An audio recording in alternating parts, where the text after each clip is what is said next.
exact same as the Raith Rovers game. I think I've been very vocal this year particular in terms of I don't think there's a lot between probably bottom 5, bottom 6 of the Premier League and the top 4, 5 in the Championship. I don't think there's much in it, and I say top 4, 5 in the Champ. I think the one-off game, anybody in the Champ and anybody against the bottom 6 in the Premier League's got a good chance. You just need to look at Partick Thistle's last result against Ross County, so it'll get treated like a Premier League game for us.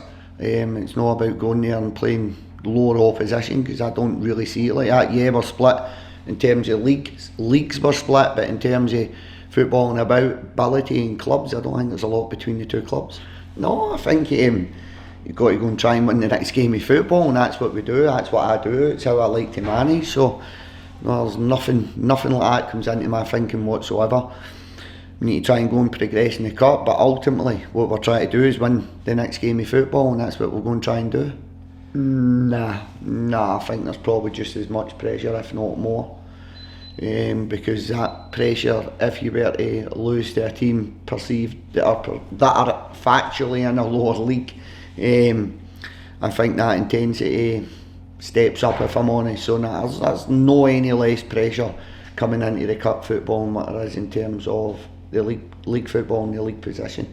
I'll be honest, I've seen bits and bobs, I follow the results. We've got previous players, we've got Jack McMullen, me, Stephen Lawless, Scott Robinson, so there's a few players that I know really, really well at the club. So I know the 3 players that I've just spoke about there are all, for me, can play in the Premier League in Scotland. They've all played in the Premier League in Scotland.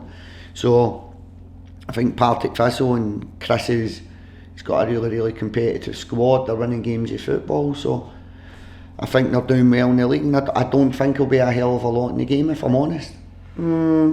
I think it doesn't go and win this game of football and get in a quarter final. You ask anybody, well, ask me, you're asking me, so ask anybody at the football club. I think you'd rather be sitting 10th in the Scottish Premier League opposed to getting a quarter final, but the harsh reality is we're bottom of the Premier League, and any kind of positivity we can bring into the building is going to be a positive at this point in time. I made comments after the Kilmarnock game that probably in hindsight were a wee bit disrespectful to Derek, but I want to put that into context. I think it's common knowledge Derek was unhappy being at Ross County. I think his previous press conferences tell you that. It's common knowledge Scottish football's a goldfish bowl, that the players were unhappy. So you had an unhappy manager and unhappy players. Of course, that environment, for me, for Livingston, it's better for Livingston for that unhappy environment to remain. Does that make sense?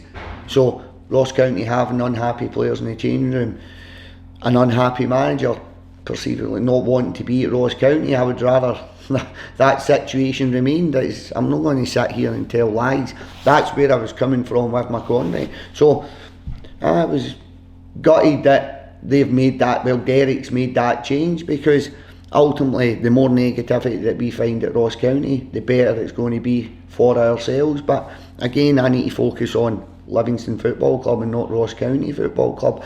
But that was just to give my comments after the game a wee bit of context. So hopefully that gives it a better understanding. It wasn't just being disrespectful in terms of Derek, it was a wee bit more context behind that. So Penrice says he's probably going to miss the game. To be fair, we might be looking at a minor op for James, but it's a minor op, so it's 2-3 weeks from the op date, which is a big blow for us, if I'm honest.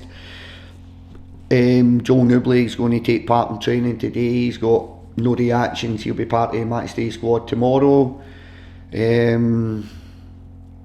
There's not really a lot else. Picked up. Pardon?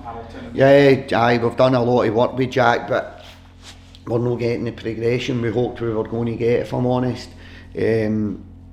Christian's still out. Curtis is probably potentially a game too early for Curtis. He's still got a sore neck, so we're going to have to be careful with Curtis, but I think Curtis probably the week after. Penrice, Montano are probably going to, depending when James can get the op, it's probably going to be around 2 to 3 weeks for both players, and that's a rough guess.